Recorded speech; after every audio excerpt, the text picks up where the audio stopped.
Okay, good evening to you all. Today is our week 2 of this 6-month virtual internship, which the internship will uh, continue till 25th February 2025.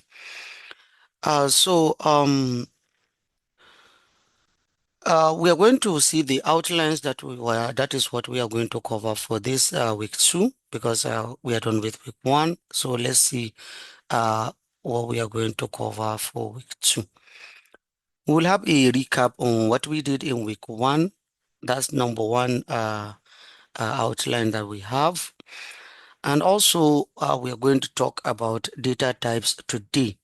That's in this week. In this week, that's what we are going to discuss about. We're going to talk about cell formatting, and we're also going to talk about rank. We're going to talk about minimum, maximum, count A, count blank, if nested, if and if or, then I think we will have question and answer, then we have conclusion, and we call it a week. So these are what we are going to cover today, and that's what we are going to covered for the whole week till next week. So let's have a short recap on what we did on week 1, which I believed, if you can recall, week 1 we have introduction to this virtual internship, and we talk about definition of some terms that has to do with data analytics, data science, data analysis, data analyst, and the rest. We talk about such definition, and we also discussed about questions that data analytics profession tend to answer, which I told you what these 4 questions that data analytics answered.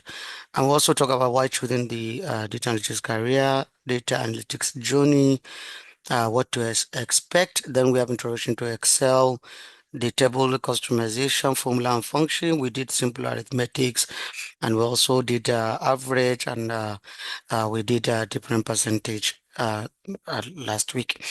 So assignment was given to you based on what we have discussed in the or in the video or in the class last week. We issued assignment to you. So what I want you to understand is, of course, yeah, we have people, 83 people submitted their assignment before 12 a.m., which we have about 33 people that failed to send their assignment before 12 a.m. Yesterday. So I just want to call their attention to note that, please, I wanted to expunge them. I wanted to remove them from the group, and that's the end of their internship. But I just say we'll just put them on probation, which I think if they repeat the same, seriously, we are going to remove them from the group. When we said you are to submit your work before 12 a.m., so please endeavor to do that. Don't consider this training as just a training. We are grooming you, we are mentoring you, and we are trying our best to see that you have the discipline that every data analyst is supposed to have. Of course, we'll have a class that has to do with the ethical conduct of data analysts. We'll talk about such ethical conduct and etiquette that we have. You are going to learn that. So understand that timeliness matters. So when you are asked to submit something within a particular period of time, please make sure whatever you are doing, make sure you submit it within such particular period. You need to try your best. You have to have that discipline in you. So as Nigerians, normally we don't have such, but as you want to be in this profession, you need to have this discipline in you, so that when you were given a data, when you are given a lot of things or assignment to conduct or a baseline or anything, any survey you are to conduct, you need to make sure and ensure you did it within the allocated time to you. There are lots of ethics that, believe me, you are going to learn all that, which has to do with, data analyst doesn't lie. We don't lie. So we don't lie. We used to tell the truth. We don't customize. We don't edit anything. We don't lie. So we need to present what data tell us and what data said. So please, all these are things that we'll have a class, and we're going to talk about that before the end of this bootcamp. So after saying all this, what we have on our line outline is we are going to talk about the data types. That's what we have on our outlines. So data types, that's what we are going to discuss about. So all what we are going to be dealing, because as a data analyst, all what you're going to be dealing with in this data analytics profession has to do with data. And when I say data, please, right from today, understand that we are talking about information. I said that in the last week video. We're talking about information. Any piece of information is a data. And when we say data, it doesn't mean, uh, you know, just like maybe what people expect it to be. Some people think data is just has to do with, numbers and whatever. So we're going to talk about these data types for you to understand that these are the data that we have. These are the types of data you are going to be dealing with. And any data you see in this world, you need to either convert it to this format or you need to use it in this format that we are going to discuss about today. So please focus on this, and that way immediately we are done with these data types, we are going to start talking about cell formatting in Excel, because you need to learn what you understand based on the data types. Then we need to start working with such in that file. And when you understand that, anywhere you might find yourself, that's how you apply it, that to know the type of data you are dealing with, and that what you are going to apply. So let's see the different types of data that we have. So the number one type of data we have is we have this qualitative data. I know you all know all this, so I'm not going to, be discussing much about this, but I believe you know what this is all about. So we have this qualitative data, that what we have number one, and followed by quantitative data. So these are the two types of data that we have. Okay, so please, I'm coming. Sorry, please.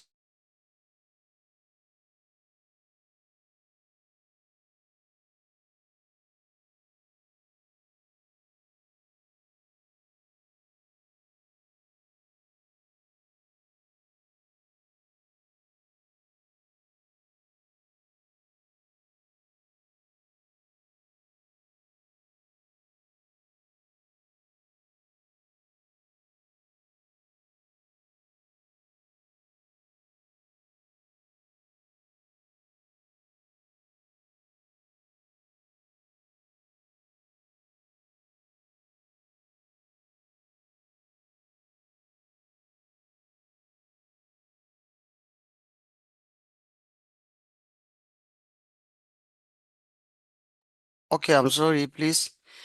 Yeah, if you can see my screen, please let me know so that we can continue.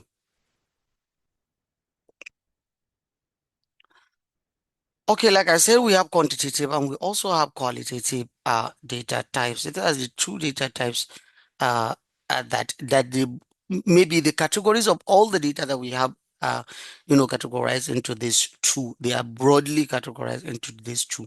So let me say this to you, and you need to understand this. You see, quantitative data and qualitative data, when you hear qualitative or when you hear quantitative, it has to do with numerical data, data that has to do with numbers. That's the quantitative. When you hear qualitative, it has to do with data that has to do with not only text. Sometimes it has to do with also number, but the numbers that you are seeing is not number per se. I will explain that to you and you will understand that. And when we start applying this knowledge, you will know that this is the reason why you are seeing different things when it comes to different data. So under this quantitative, let's talk about this quantitative data. Quantitative data are usually called numerical data. They are the data that has to do with number one, two, three, four, five. That in the format that they used to come. These are the types of data that you see. So any numerical data statistically is a scale data. any numerical data. That's what it is called scale data. So whenever you hear any scale data, numerical data, quantitative data, it's all the same data. It's data that has to do with numbers, that has to do with numbers. Please understand this. Data that has to do with numbers. Okay, not when I say numbers, I mean real numbers. I'll talk about the other numbers that you'll understand what that other numbers means. So again, this scale data, we have continuous and we have discrete data. And in this scale data, for continuous data, they are the data that can take any type, any format. Any format, the data can take any format. That's the continuous data. Let me not confuse you. It can take, for example, any decimal places. For example, like we can say that, let's say there is no way in a class of 20 people, you can come and tell me we have 20.5 people. There is no way. The number must be a what? A discrete data. That's the discrete data. But for continuous data, for example, we're talking about the distance of somewhere. You can say that distance is 22.355 kilometer. That data, it can take any format, it can be anything, and that why it is continuous, and this one is discrete. So a data with single format, that there is no way that data can have something similar. You need to please understand all this. There are certain things that you can never have them within a data. No way you can analyze a data that has to do with people and you tell us that you have 10.5 people. No way. Please understand this. No way you can have 10.5 unless, like I used to say, maybe there are dwarfs or something like that. But you can't discriminate and say that dwarfs are half people or something like that. Please, I'm just joking. And yeah, so you can't have point something like, for example, X. When you are counting X within a particular pot or something, you can't say you have 20.3X. You can't say that. It must be 20X, 50X, 5X, for example, and the rest. So that's for what? That's for the discrete data. While for the continuous, it can take any format. So please understand uh, this. Okay. So for the qualitative, let's come to qualitative. For the qualitative, what we have number one is we have the categorical. Is what is called categorical because normally it can come in a format of numeric, but it's a category of something. So this categorical data, we can say, for example, we can say maybe uh, a number of let's say cars that we have outside, number of you know, is just a number based on the category of something. That what this is all about for the categorical data. So this type of data can come in a text format. For example, gender. We are collecting males and females. It's a data. But males and females is a text and is categorical data because it represents a category of gender. We can take a qualification. Qualification of people is a categorical data because it's a what? When we have BSc, MSc, and PhD, all these are category of what? Qualification. It's a collective, or it's a category of a collective name. That is the qualification. We can have states. We can have under state, Lagos, Ekiti, Gombe, Zamfara, Sokoto. All these are what? Names of state under the category of state. So these are the categorical data and is a data also. So under this category of data, we have two different types of data. We have nominal data. Statistically, we have nominal data and we have ordinal data. Please understand all this. It will help some one day.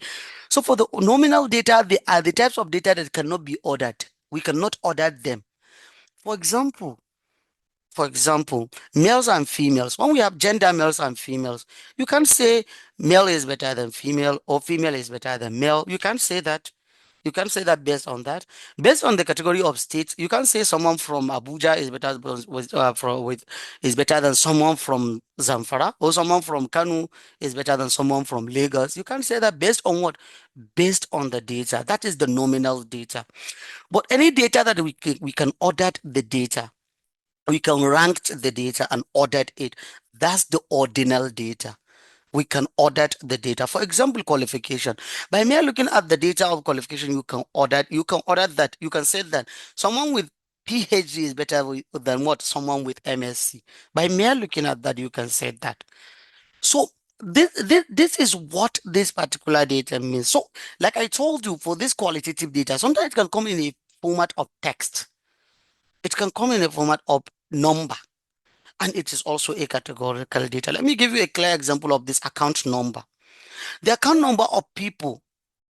Let me ask you this: is it a quantitative data or qualitative data? Please, account number of people. Let me just hear it from the chat so that I will know that we are all together. Please, what do you say?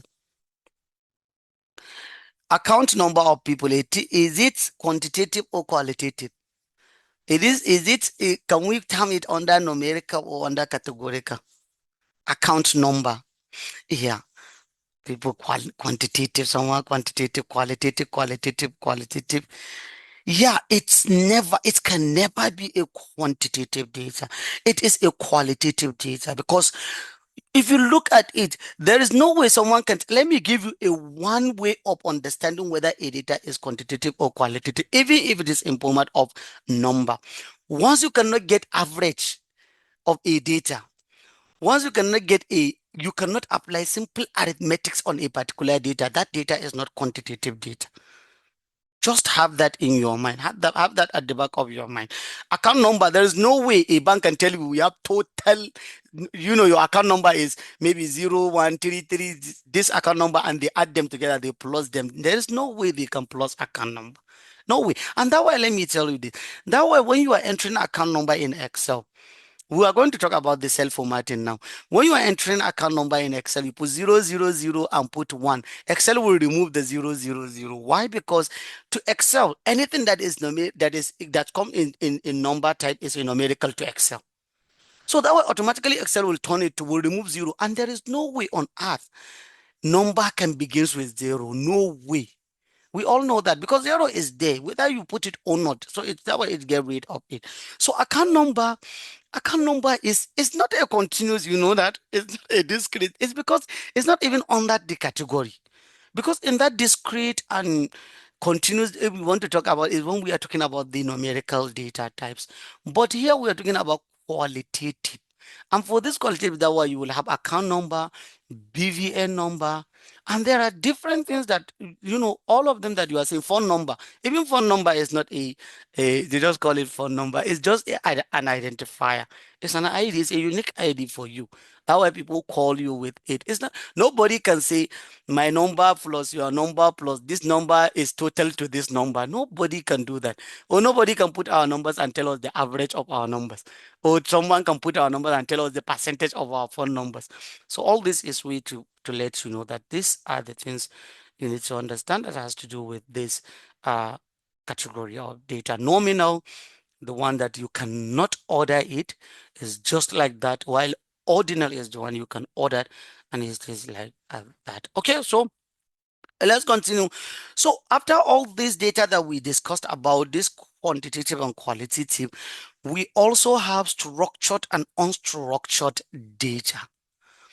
Structured data are data that comes with their label, are the data that has label. They come with their variable. Please, whenever you hear me talking about labels or variable, I'm talking about the header. For example, when we are creating the table, we say serial number, full name, gender, state. These are the variables. So they are the variables. For those of you that are, studied different programming language, you know what variable is all about. It's where you stored a data. So when you declared a variable, you stored a data under the variable, and that applies to these headers that I just told you. Because when we say state, all the state we are saving are under the name of state. When we say qualification, all qualification we are saved are under what? Are under the qualification column. So that what variable is all about. So we have structured data. Structured data are data that comes with label, while unstructured data are data that comes just like that without label. It is data that the type of data that you need to create a different model for the data, so that when the data comes, the model the machine that you train will just assign each and every data where it belongs based on how you train the data.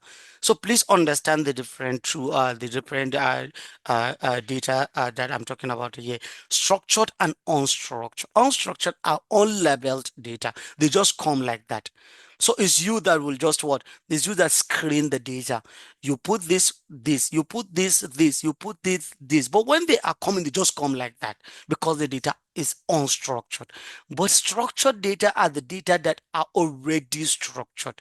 And that way, all these other, what did we call it, all these forms that we are entering, all these relational databases that you are seeing are structured databases, because all what we are doing is what we have created and what we already told the data to store for us. We already declared the name, we already declared the qualification, we declared all the variables and all the type of data we want to even store under the variable, whether it's varchar, whether it's integer, where is this, all such different data types.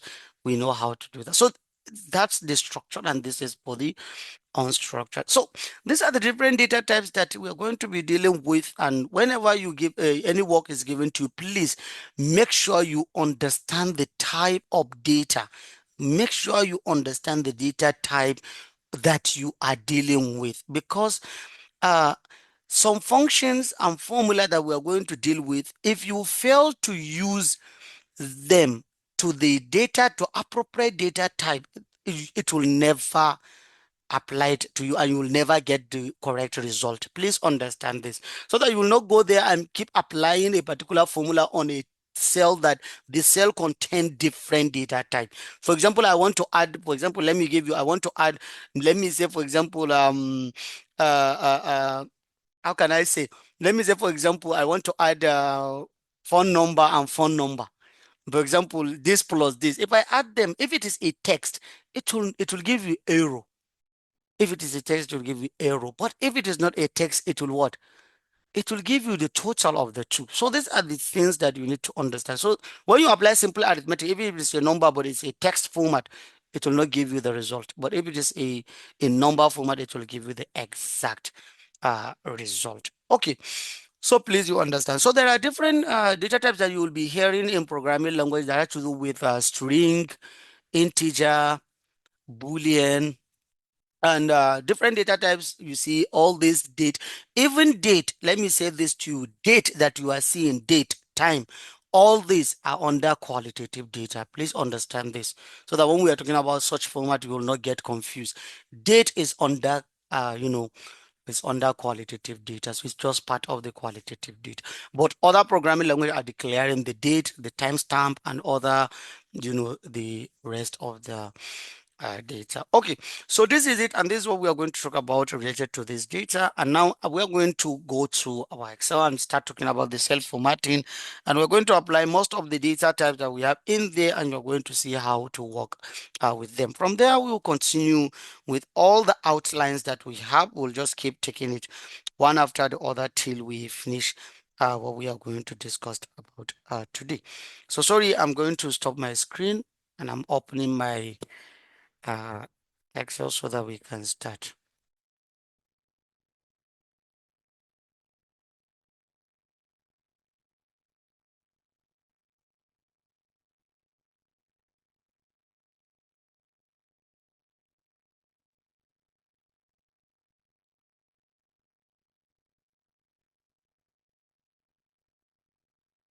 Okay, please, if you can see my screen, let me know so that we can start. Okay, okay, I believe you can all see this. Okay, so now let's start with the cell formatting. And this cell formatting has to do with you trying to tell Excel this is the type of data that you are storing in the cell. So please you understand this. Like that way I told you, a clear example that I will give you is this, writing this 000 in Excel. There are lots of people that are out there asking why did their zero is going somewhere in Excel. So why did it go somewhere? Why did it, for example, if I want to put 070 at this like this, automatically the first zero will be gone. Why? People are asking this. Don't worry, it just has to do with the format of the what of the data that you are storing, because automatically by general Excel, when you put anything numerical, Excel consider it as a what, as a number. So that way it gets rid of zero. A number can never begin with zero, as part as far as number is concerned. So that way it get rid of what? Of the zero. So, but if before you put such area of data, all the data is given to you. Please understand this. The data is given to you. You need to make sure you change the format of all the data that you have before you even start either cleaning it or analyzing it. Please make sure you do that. So now what we are going to do is, let's take, for example, Excel by general is Excel by automatically is in general format. So is the one that will pick what format you are using. For example, now, like I put zeros at zero, it automatically turn this to number. If I put, for example, text, or maybe I put my name Ahmad, it automatically leave this as a text. If I put 1/2, it will automatically turn it to date. So you see, yeah, I'm sorry. Can you hear me? Yeah, I can see someone said my network is fluctuating. I don't know. Can you hear me, please? Can you hear me clearly, please?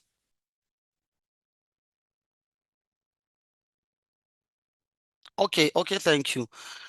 Okay, so you see, by default, is Excel that is changing this the way it's want. Whatever you put, Excel will just say, I'll turn it to this, I'll turn it to that, I'll do whatever I want. But don't worry, now we want to give Excel, okay, no.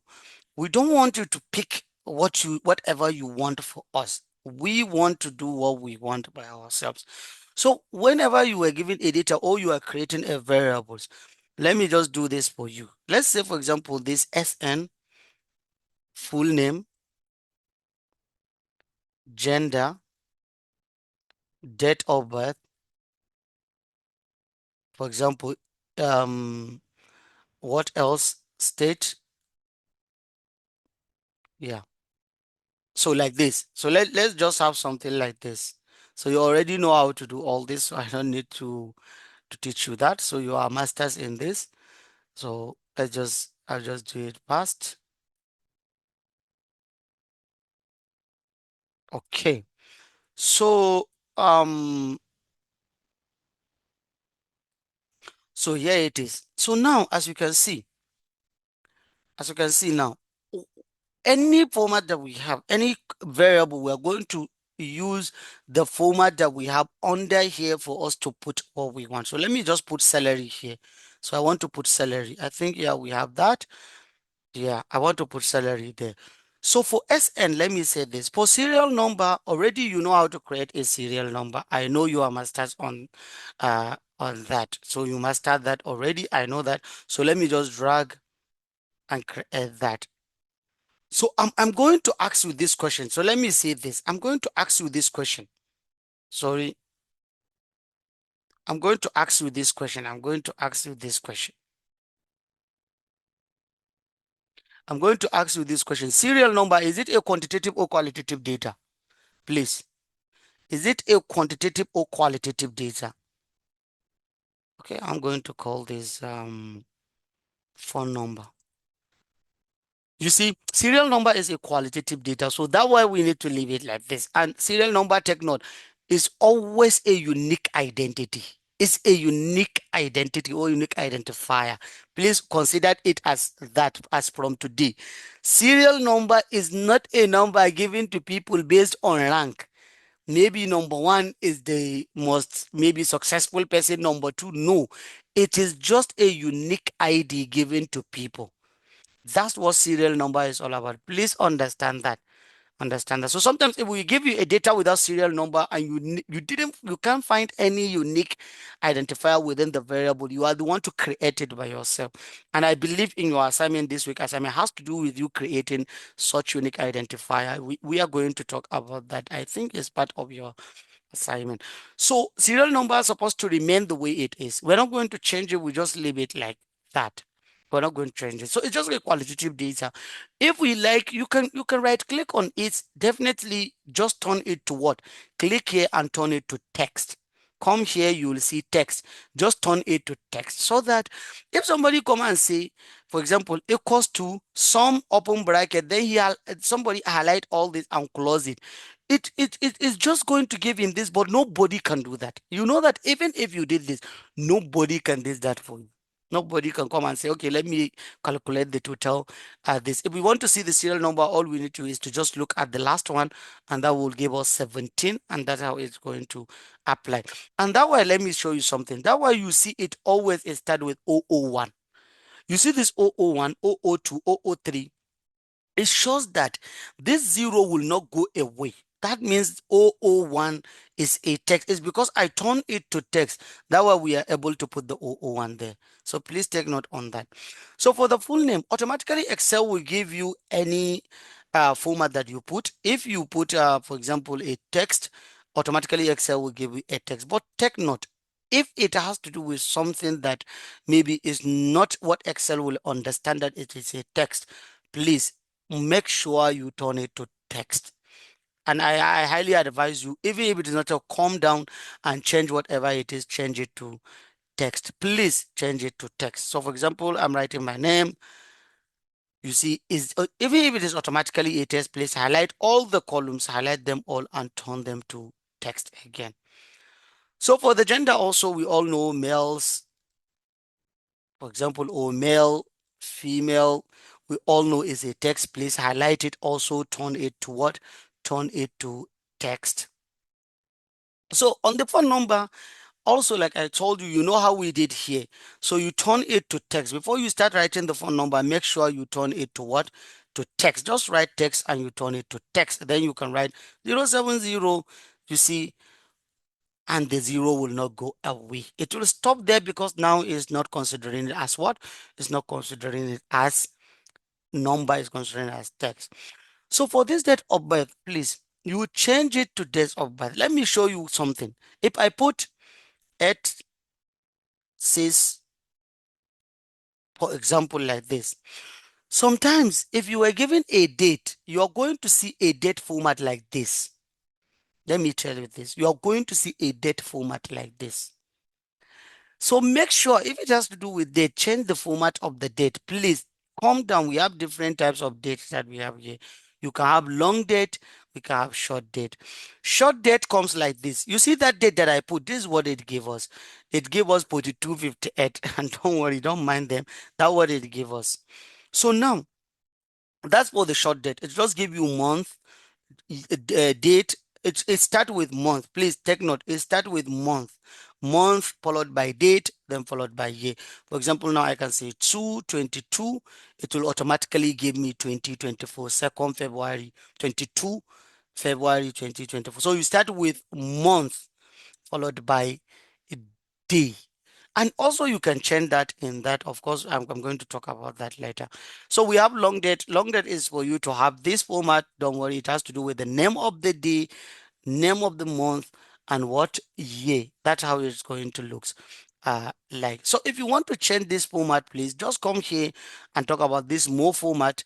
Under this more format, as you can see, is where you are going to change. You see there are different types of formats that you can check. Just select any one you want and go ahead and use it the way you want it to be.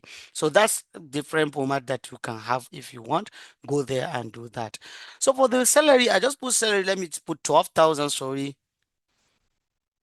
Let me put 120,000, for example. This is a salary, but we want it to be looked at to be a currency. So click here and turn it into currency. When you put currency, automatically it will be in dollar because that's the default format of it in Excel. But you can change it. Go to more format. Under this more, under currency, just click here. When you click here, just click on N. Just click on N, or you just scroll down. On the N, you are going to see NGN. So definitely is going to be around here. Just click on this NGN. If you want to leave this decimal places, 2 decimal places, you leave them. If you want to get rid of them, you remove them and just click on OK. And definitely is going to apply it like this. But don't worry, I just applied on one single cell. If you want to apply it across, please, you need to highlight them all. Then you need to click here, go to more currency, and then you need to click on currency. Then you select the Nigerian currency and you do it like that. So that's how it's going to apply across all your cells. So please understand that. So this is for this cell formatting, and there are different ones that we have that has to do with time format, percentage. You all know what this percentage is all about. That's why you need to click here for you to select the percentage. And the rest for this fraction, scientific, I'm not going to talk about that, the accounting, all this has to do with currency. And when you have for this number, whenever you have number, please make sure you change the format to number. Change the format to number. So for these decimal places, let me show you. If you want to increase the decimal places, come here and increase it like this. If you want to reduce it, come here and reduce it like this. This is how you reduce it, and this is how you increase it. So this is how cell formatting is. And please, like I told you, make sure whenever you are given a data, before you start the analysis, please change the format of the data so that you are not going to make mistakes and you are not going to apply functions or formula on the data, and it's not good for it to give you an error or something like that. So please make sure you change the format of that. So let's just move, please. What we're going to discuss about, we are going to talk about rank. Rank has to do with us ranking a particular number. It's just like a normal position that you know in a class where you give student this one is number one, this one is number two, and the rest. So that's what that rank is all about. So let me just create a simple number. For example, let me just create um 25 to 200. Sorry, I don't want it in text. 5 to 100. Yeah, sorry. Let me see score. Let me call it score. I'm sorry, I'm trying to accept some people. Let's just call here rank. I just want to do something.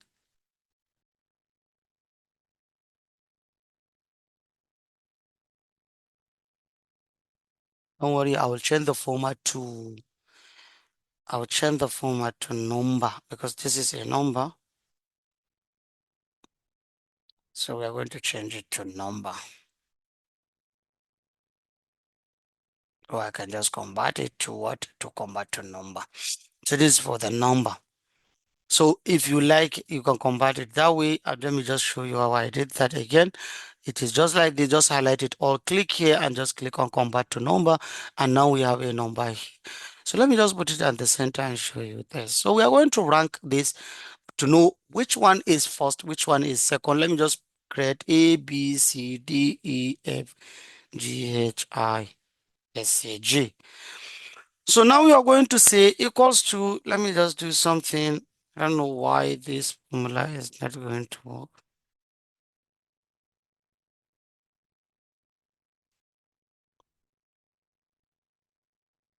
Yeah.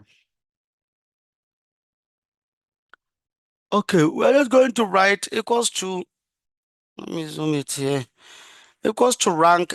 So we have rank average now. We have rank average, we have rank, and we have rank ESQ. But for okay, we just need to rank these numbers. Like I said, we need to know which one is the highest or which one. We need to give them a position to know which one is the highest, which one is the lowest, and the rest. So that's what we are going to use now. So first of all, I told you that we have um different ranks. We have rank average, we have rank uh rand EQ.EQ, and we also have rank, but we are going to use the rank. But this rank.EQ is the updated rank. Most of the people that are using later version of 2010, that is 2007 Excel and the rest, you are not going to see this rank.EQ. You are not going to see it. You are just going to see this rank, but the updated one is this rank.EQ. But we can use this old rank. It's okay. It will still give us the same result. So don't worry about that. It's still the same. So what we are going to do now, first of all, the first thing we are going to do is what number do we want to know the rank of? That is the specific number. So the specific number is this. So we need to know the specific rank of this particular number. Out of what range? So that need, when you put this, first of all, you click on this number, you need to put comma, Then when you put comma, then you need to put the reference. For example, like, okay, I have this number 51. Out of what range do I need to know the rank of this number? So out of this particular range that we have. So we are going to highlight from this number because it is included up till the end. So this number compared to all these numbers, that's how we want to know the rank. So then you put comma. So we are just putting all these arguments inside this function. There are three arguments in it. So we put two. The last one is for us to change the order that we want the ranking to be. Do we want the ranking to be in ascending or descending order? If we want the ranking to be in ascending order, that means we want it to be the highest. We want it to come as what? We want it to come as the highest within the ranking. But if we want it to be in descending order, we want the highest to be the lowest in order. I don't know if you understand that, but let me just apply it and you are going to see it. But let me just say we want it in descending order, and I will close the bracket and I'll press enter. So automatically it gives this as number 4. Sorry, it gives this as number 4. It's ranked number 4. Let's check which one is the highest. We have 97 here. I just want to do something to show you something. We have 97 here. We have 75. We have 83. All these are bigger than this 69. So 69 is the number 4. If it is by what? If we use descending order, that means it is fourth highest and it goes the fourth smallest number. So that's how it is. But if we use ascending and we put 1, we press enter, it is number 6. Why? Because now we are using the highest to guess the highest number. So they are 10. Look at it now. They are 9 in number, and this is number 6. So that means we have other numbers before it. So this is how it ought to use. But let's just see how we are going to apply this first. So now if we want to drag it now down, if we want to drag it down, it's not going to give us what we want. We're going to get error. We're going to get mistake here. Why? Because number 1 is what? Look at it. Number 1 is this 24. What happened here is, let me show you something. You see, in our rank, look at it. We have two number 1. We have number 1 here. We have number 1 here. And that's not what we want. So we need to look, because if I click here, this 24 is compared with empty cells. And that's exactly why it is number 1. So what we want here, I will turn this to descending order, and you need to lock your range. That is this reference that we applied. Highlight it and lock it. The way we lock our cell in while using percentage formula, just lock it like this and you press enter. When you press enter, just drag it and see. So now when you drag it, look at it. We have number 97 is number 1 because it's the highest. We have 83 is number 2, which is second to the highest. And we also have 75, which is number 3, which is fourth to the highest, while 69 is fourth to the highest. So that means it is in what? It is in descending order. The highest text what? Text the smallest number. Please understand that. And if we use the ascending order, it's going to be the highest text the what? Text the highest number. That way now 97 text number 9 because 97 is the highest. Followed by what? Followed by 83. 83 is number 8 because it's the second to the highest. 75 is number 7. While 69 now is number 6 because it's the what? Fourth a number that we have within the range. So please understand what this. That's why the smallest number, which is 22, is the first in ascending order, while in descending order is the last number. So please, this is what rank is all about. Make sure you didn't forget to lock your reference and when you are dragging it, and make sure you understand what what the ascending order did and this the descending order did, please, so that when we give you the assignment, you are not going to get confused and you are going to do the best work that we want. That's why you see when they are using this all this economic analysis and whatever, they will see that this state higher is ranked the fifth poorest state in Nigeria. How did they know that? Is by just applying this formula. Once you apply, you are going to save this and you are going to work with that. So this is it, and we are moving forward. So we are going to talk about mean, max. I think it's all part of what we are covering today. So we are going to talk about minimum, maximum, count. Okay, let me talk about this first before we continue from there. So now we are going to talk about minimum, maximum. We're going to talk about minimum, and maximum. We are going to talk about that. Okay, so now I don't even need this. Sorry. So let me just say no border here. I just want it to be like this. Okay. So we have minimum and we have maximum here. So we need to know the minimum number that we have here and the maximum number. It's just a very simple. I already told you whenever you are applying a function or formula, you start with what? You start with what? With equal sign. Minimum function give you or return the minimum value within the range that you have, while maximum return the maximum number within the range that you have. Take note, if they are not numerical value, there is no way it will return that to you, because I told you, even if it is a number, because like as we discuss it, account number, BVN number, they are all nominal data, because you cannot rank person based on uh, you know, based on their BBN number. By just mere looking at someone account number, you can't say he has millions of naira in the account number. You can't say that because the account number, it cannot be ordered. You cannot order it. And also phone numbers also. Just because somebody has special number doesn't mean he's a special. So that's how it works. So minimum number works with numerical. This function minimum and maximum works with what? Numerical data. So now when we say equals to mean, just write mean and open bracket. Then you highlight your range. When you close it, it will give you the minimum number within the range of data that you have. So when I click enter, it gives me 22. So by default, 22 is the minimum number. We are going to give you a data that has to do with salary. We'll ask you to find the minimum salary within the range of the data. You will be able to find that. All this, we are using small data. You know what we gave you? We gave you huge data. So when you are applying huge data, you know that you cannot go one after the other to find that. It's only by using these functions for you to what? For you to get to know what that is all about. So you appreciate all these function more when you have big data or when you are working with a data that has a huge rules. So for the maximum, we just need to write max equals to max open bracket, then you highlight the range. Then you close your bracket, you press enter, it will give you the maximum number within the range. If I come here, don't worry. If I come here and I put 150, everything will change. It will change the maximum number to 150.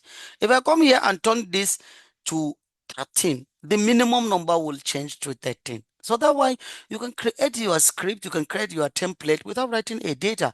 Once people start imputing data, everything will be populating based on what the functions that we give and based on the formula you use there.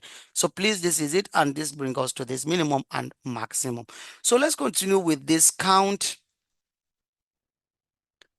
count, count A, count blank. We're going to talk about this count, count A, and count blank now.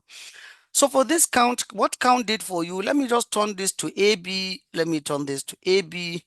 Let me turn this also to AB. I'm doing this here and also making this like this. So let me tell you what this did. So for this count, what count this? It counts all the cells that has numerical data in them. That what count did for you.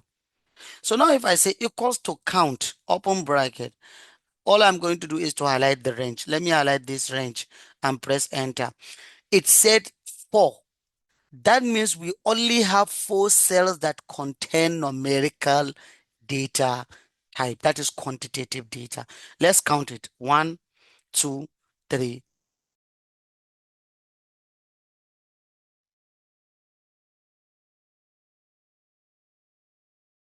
Hello, please. Can you hear me? It's just my network that shake. So I don't know if you can hear me.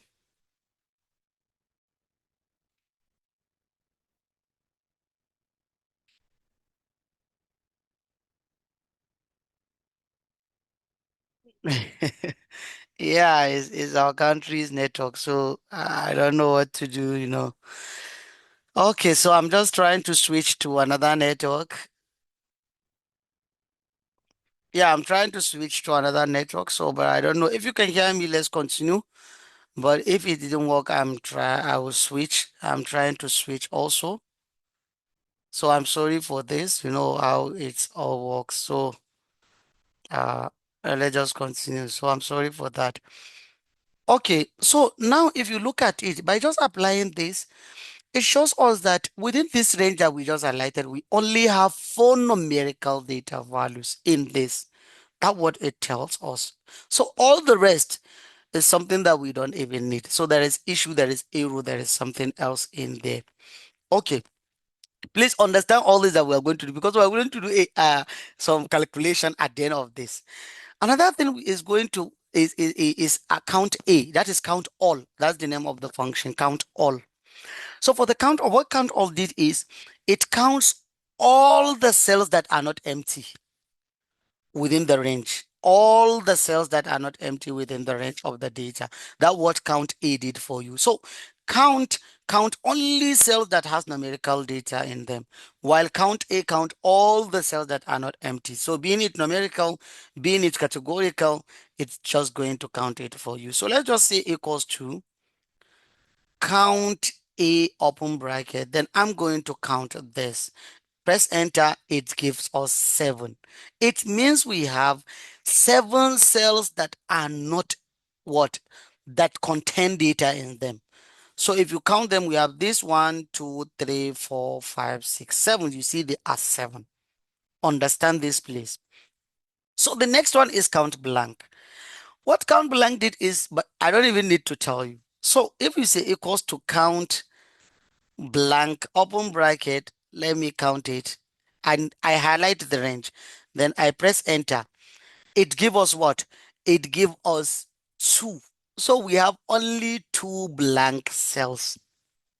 So let me tell you this, if you want to know the total rows that you have within the data, you are to what? You are to plus count A and count blank together. That what will give you the total rows. So I'm going to say sum equals to this, it gave me 9.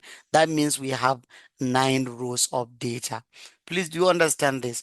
Second thing that we are going to do is based on this calculation that you did is what will help you to calculate the dirtiness or cleanliness of the data.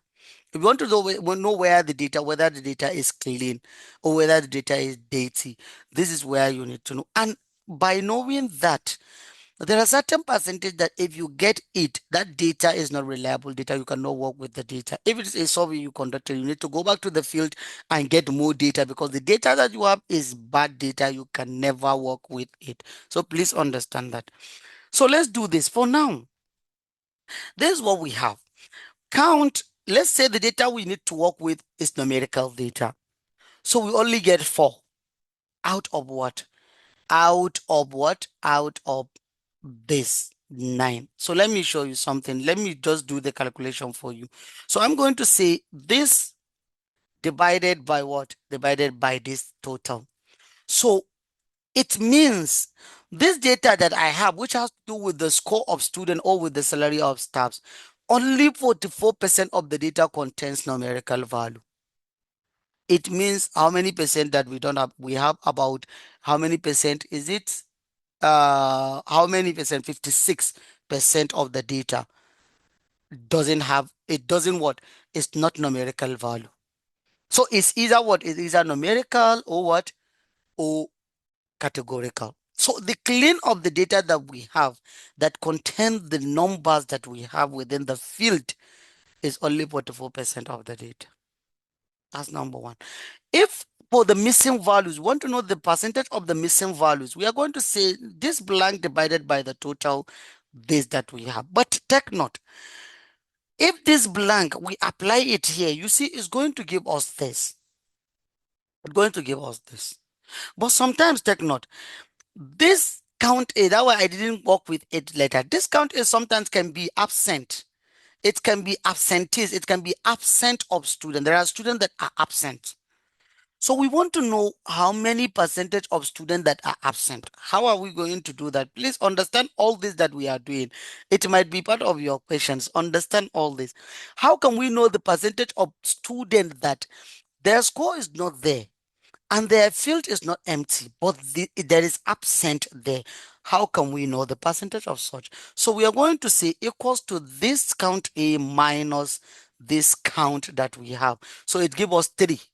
That means 3 absent. That's why we have AB1, AB2, AB3. So we want to know the percentage of this absent. We are going to say this 3 divided by the count A that we have. Please understand, divided by the count A that we have. Then press enter. And out of the total number of 7 people that we have, among them have the score, among them are absent. 43% are absent, while 57% have their score. Please understand this. Please. Okay, so that way, if I want to know the 57%, if I say this 4 divided by this 7, it will definitely give me 57%. I don't even need to waste my time. You see, it gave us 100% based on that. So all these are what you need to understand. So you want to know the missing values of the data, percentage of missing values. You want to know the percentage of inconsistent values. That is values that we don't need the values, but it is there, but we don't need it, but it is there. You need to apply that also. You need to know the percentage of the clean data that we have. That is the data that we need because it is numerical and we get numerical. You need to know the percentage of the clean data. Then this is it. Please understand all this. These functions that you are seeing are very easy, but I know in your next assignment you are going to work with this. You will laugh. Then don't worry. It's very easy. You will work with it. Okay, let's move. We are done with this count blank and count A. We are done with that. So I think let's move to uh what we have in the next in our outlines. This week we have much. Oh boy, we have if nested, if and if or we all have this. I don't want us to. I don't want to give you something that would you just go and but I think let's just remove like 2. Let's remove if and if or from this week. I think let's just add them to next week, please. What do you say? Because this if and if nested also is something else. I don't want you to get confused. I know some of you will say we are already confused, but don't worry, you will watch the videos. But yeah, yeah.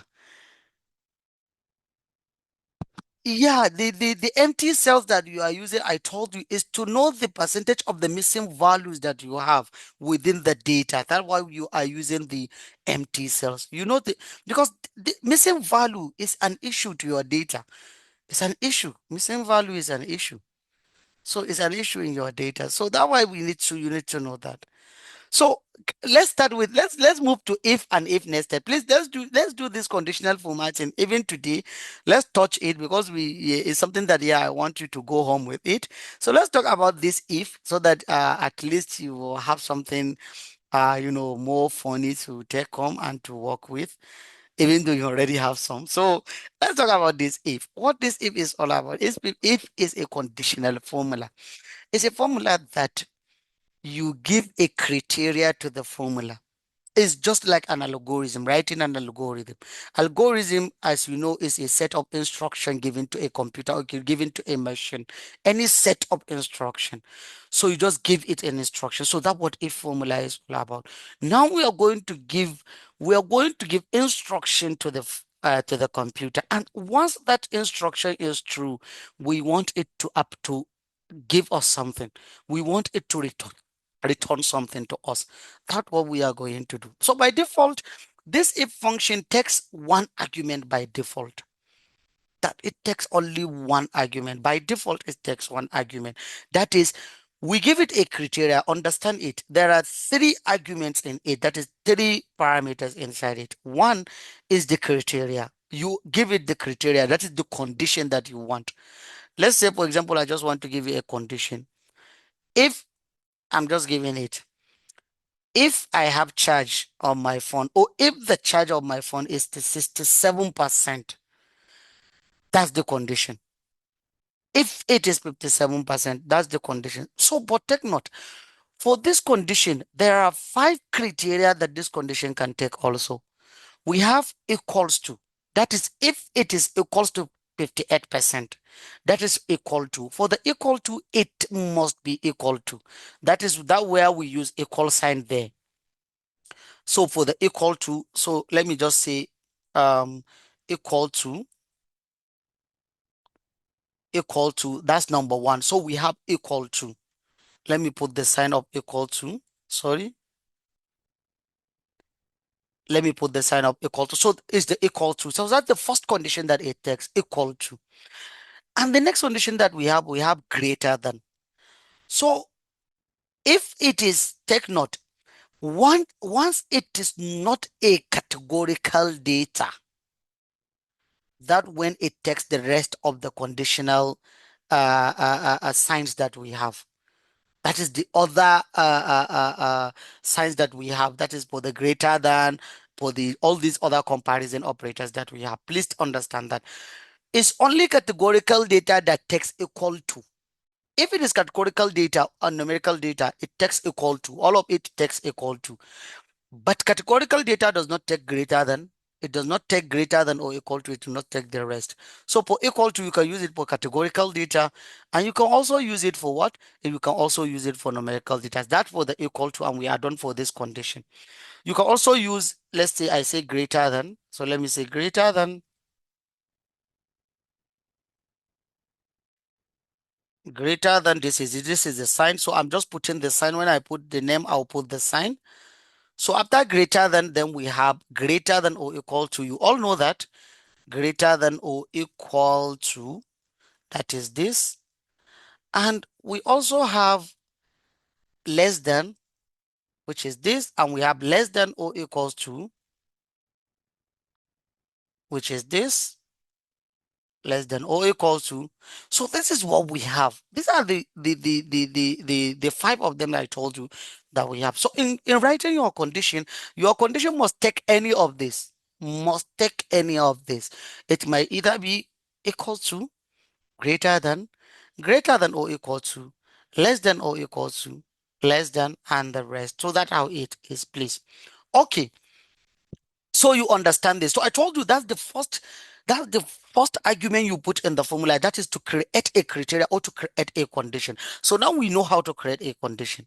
So if, for example, like I said, if my phone has 58% charge, for example, or if my phone has 20% charge, or 58, or greater than or equals to 58% charge, comma, what I want to say is play a game. For example, let's say you are just telling your child that if the phone has greater than or equals to 58% charge, play a game. So that's the condition. This play a game that you said is when this condition is true. So that's the next argument, that the value, that the criteria, that when the criteria is true, so the condition is true, it will apply this play a game for you. Otherwise, that is the next value. Otherwise, don't play a game. Please understand this that I'm saying. So we create a condition that has to do with the charge of the phone. Now we applied what we want to do when that condition is true and when that condition is not true. So when it is true, we want to play a game. When it is not true, we want to what? Do not play a game, for example. Okay, so let's create that. I just create this, so let's just create a function on that, and we are going to see how it's going to work. Okay, so I'm going to do this. So let me say, don't worry, I'm going to, okay, let me say charge. Let me say phone charge.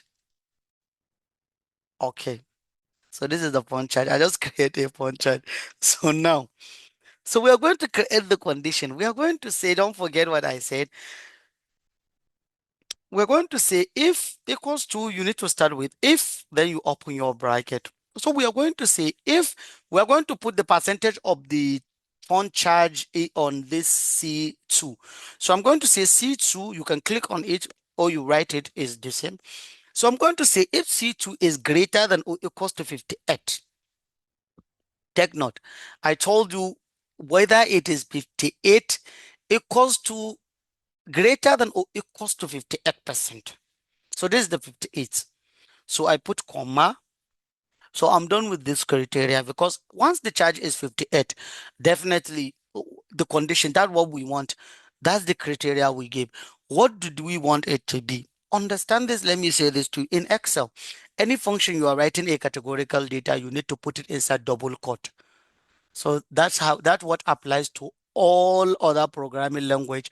When you are writing a what is string data type, you put it inside either single quote or double quote. So in Excel, you put it inside double quote. So I'm going to put do not play a game. That is the play a game. That is the return value now is a what? Is a categorical data. So now we are playing a game based on that. So I'm going to say, okay, I'm sorry again. It's from my network again. So if you can hear me, let me continue. So like I said, so since we are returning the value that is categorical data, which is play a game, so we are going to put play a game in double quote. So I'm going to say play game, comma. That's when the value is true. So I'll put comma. So now I'll put the value if that condition is not true. Once the condition is not true, that means my charge is less than what? Is less than 58. So it's no longer 58 or greater than 58. So now I'm going to say do not play game. Then you close your bracket. So this is what we just created. But now since we don't have any value, it's just going to give us do not play game because now we don't have any value in there. But let me put something and let me show you this. Let's say we have 76. Look at what will happen. It will say play a game. Why? Because 76 is greater than 58. When I say 99, it will say still play a game. But when I say is 15, it will say do not play a game. When I say it is 22, do not play a game. 57, do not play a game. 58, play a game. So this is what conditional formula of if is all about. Please understand this. We are going to give you different scenario. You can use it to do whatever you want. Let me tell you, let me say something again to you. If this criteria that you are applying is a text, please take note. If it is a categorical, then you are going to put it inside double quote. Let me say, for example, if it is 58%, let me press enter. Let me turn this to 58%. And sorry, let me turn this to text and put 58%. You see, it takes that 58% as categorical inside the formula. Now I change it. It's no longer a number. It's just a category. You need to put the 58%. If I put 46%, it will say do not play a game. If I put 99 and I put the percentage sign, it will say play a game. Please don't get confused. Whenever you are applying a categorical data within any function, put it inside double quote. If it is numerical data, don't put it inside anything, just write the number. Please write this down. It's something that I don't want you to get confused about. So let's continue. Let's continue and yes. Somebody just said that, of course, play a game is a string. That why we put it inside double quote. Do not play a game also is a string. That why we say. Please, I know you are understanding and I know you are getting this.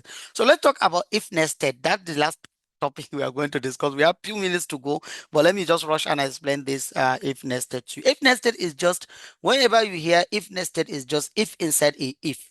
That is if in if. So now we are going to create a different condition. Now we create only a single condition to this. If it is greater than or equals to 58, don't play a game or do not play a game. So let's say, for example, if it is greater than or equals to, if it is greater than or equals to 58, for example,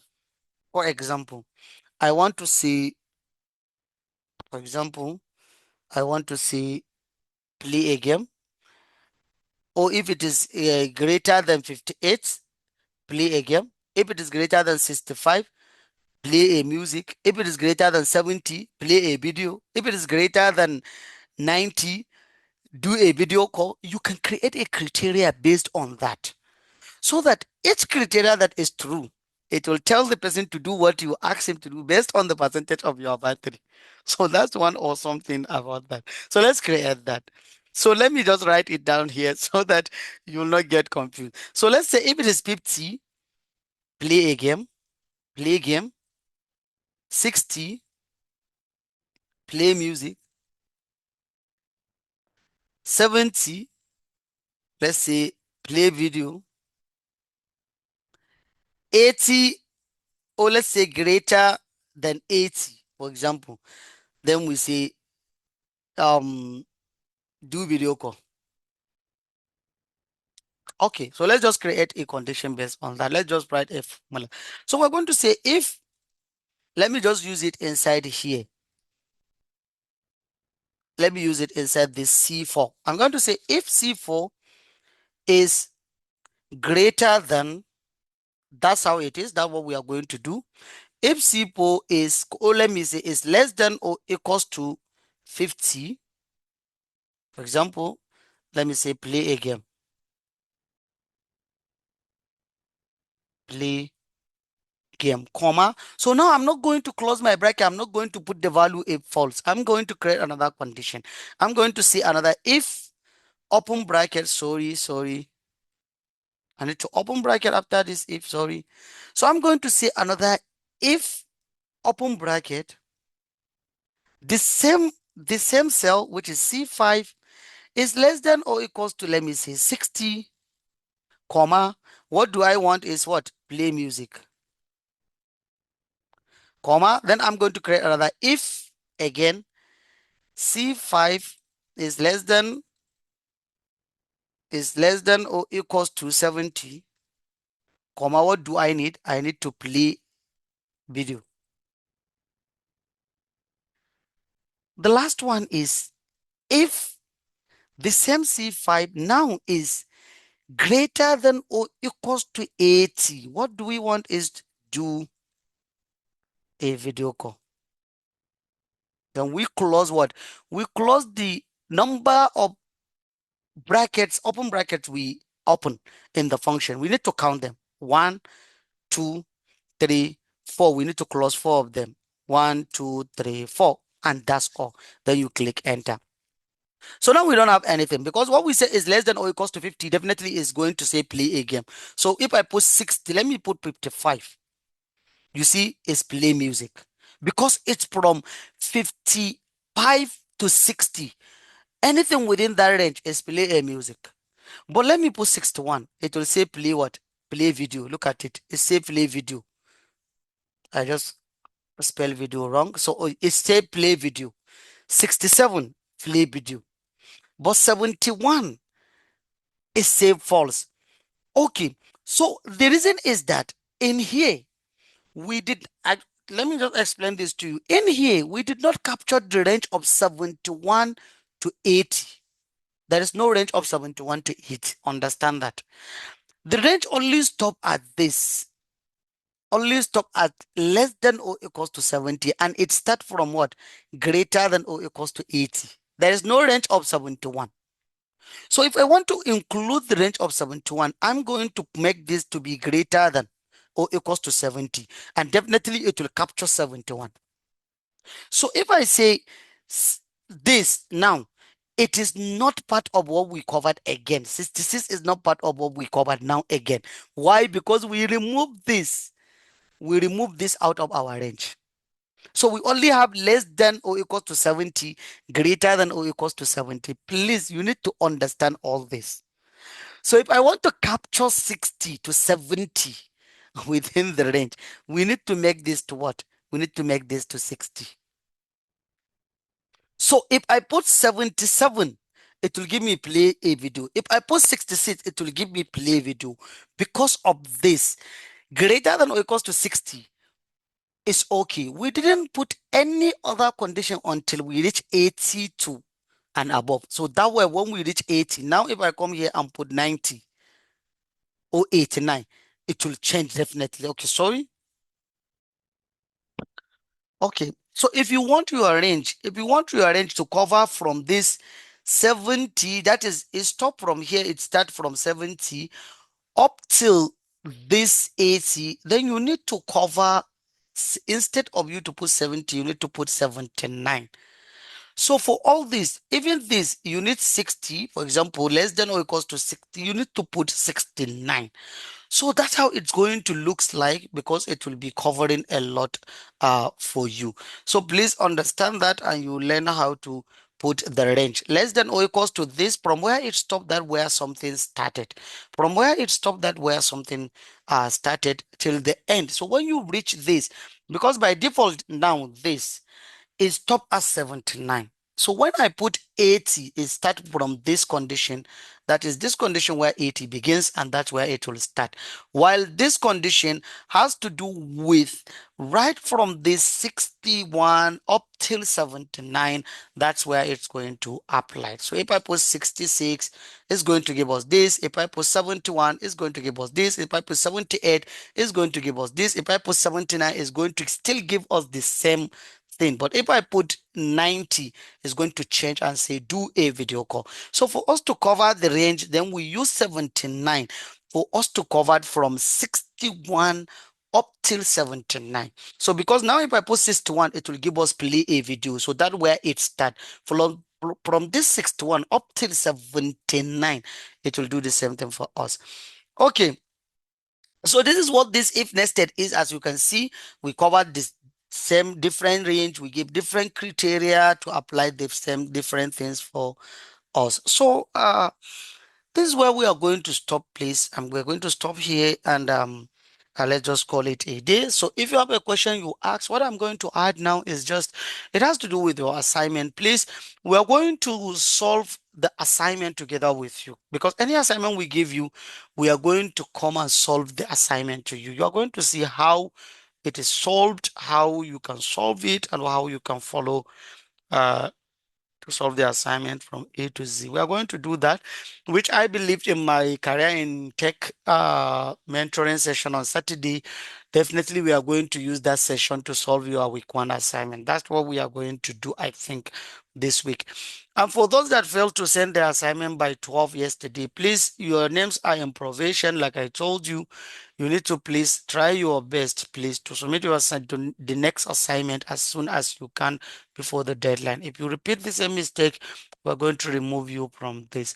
Secondly, those that joined late, those that got their late acceptance letter yesterday or day before yesterday or today, they are to submit their assignment by Friday. Yes, before Saturday, because on Saturday we are solving the assignment. Once we solve the assignment, I see no reason why somebody will send this assignment, because we are done. So you don't need to send your assignment, and you are out of this internship. So this is it. And after saying all this, I think it's time for us to have the question and answer.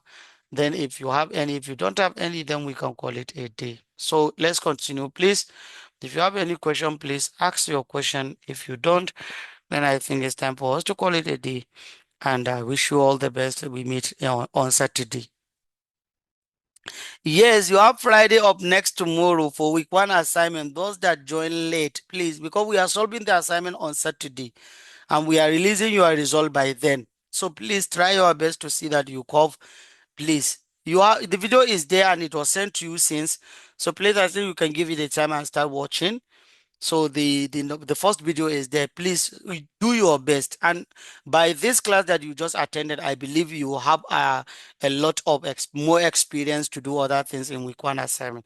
So it's an additional advantage too. And that's why we give you only today, tomorrow, and next tomorrow. And after that Friday, we are done with accepting people, and we need to focus on you that are here with us. Because as you can see, we are moving faster. We are going like this. Before you know it, we finish a lot of, because now we are less 2 weeks now. So we are targeting 17 weeks. We are done with 20, we are done with 18. So now we have 18 weeks to go. So next week, if we did it, we have 17 weeks. That's how before you know it, we are done with everything. So please, if you have any question, you ask. If you don't have a question, I think we can call it a day, because I cannot, I can't see any question from anybody. So in the absence of any question, I think we can call it a day. Is there any question, please? Do you have any question, please?